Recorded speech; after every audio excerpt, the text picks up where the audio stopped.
एक प्रदेश अध्यक्ष के सामने एक वरिष्ठ कांग्रेसी नेता की लाचारी के साथ में अगर ये कहे कि मेरा इस्तीफा ले लो, काहे का लोकतंत्र बचाना, काहे संगठन मजबूत करने की बात करते हो भाई। संगठन बीजेपी का ब्यावर में मजबूत था और एक बार फिर मैं कह रहा हूं कि ब्यावर में कांग्रेस का सोपड़ा साहब अगर जनता 1990 के बाद में जेतारण में कांग्रेस कभी जीत नहीं पाई है।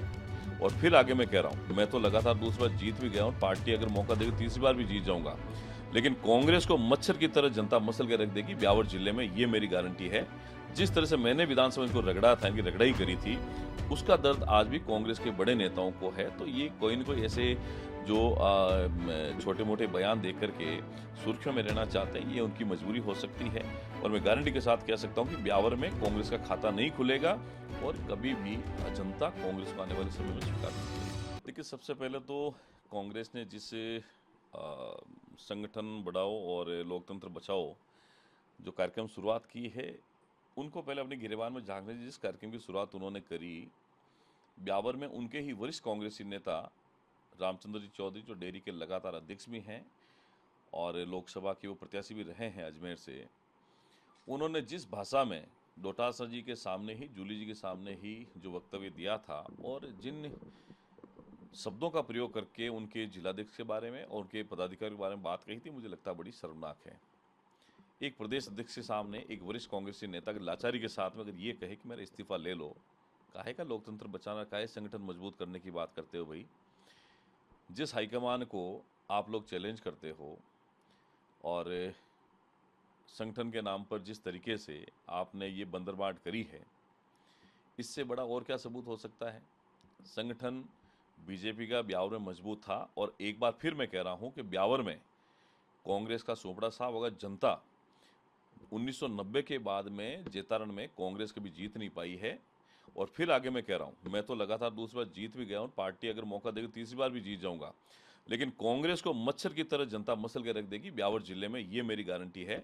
डोटासरा जी गमछा घुमाकर बात करते हैं ना, ये कोई भजन संध्या नहीं है। जितने लोग आपके इस कार्यक्रम आए थे उतने तो हमारे यहाँ जब जैसे भी खड्डा खोदने आती है तब लोग देखने आ जाते हैं। ये कोई आपकी पार्टी का कार्यक्रम भले ही हो सकता, आपने इसको जो संज्ञा दी है, पहले अपनी पार्टी की गिरेबान में झांको, लोगों से बातचीत करो।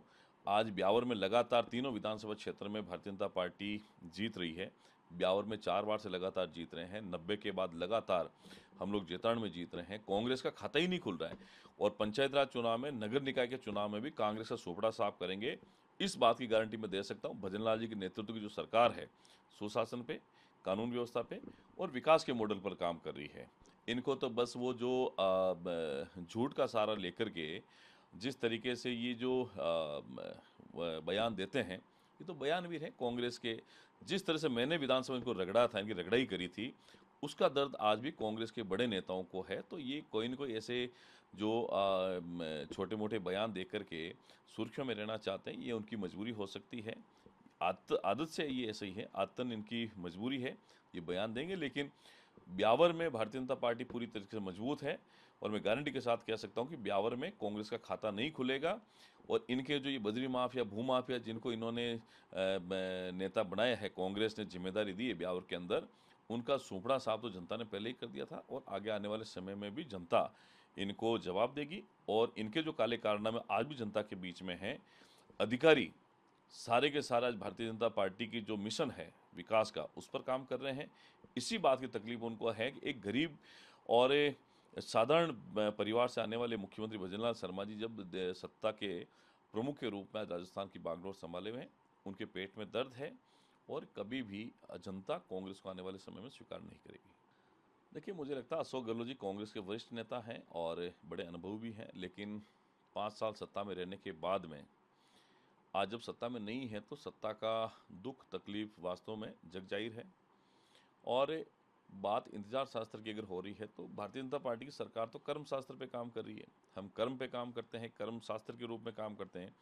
मुख्यमंत्री जी लगातार पूरे प्रदेश में प्रभावी मार्गदर्शन में लगातार काम हो रहे, चाहे विकास के हो, चाहे हमारी संस्कृति की बात हो, अन्य क्षेत्रों की बात हो, तो लगातार पूरे देश में राजस्थान विकास के मामले में और योजनाओं की क्रियान्विति में नंबर 1 की पोजीशन पर है। हमें देश में अवार्ड भी मिल रहा है कि राजस्थान अच्छे तरीके से विकास की रफ्तार को आगे बढ़ा रहा है। यही चिंता का विषय है और ये इंतजार शास्त्र कांग्रेस का लंबे समय तक चलेगा, क्योंकि आने वाले समय में भारतीय जनता पार्टी की सरकार लगातार राजस्थान में रहेगी, इसलिए ये इंतजार शास्त्र कांग्रेस का लगातार चलेगा। अब उनके पास कोई मौका नहीं कि वो दोबारा सत्ता में राजस्थान में आएगी।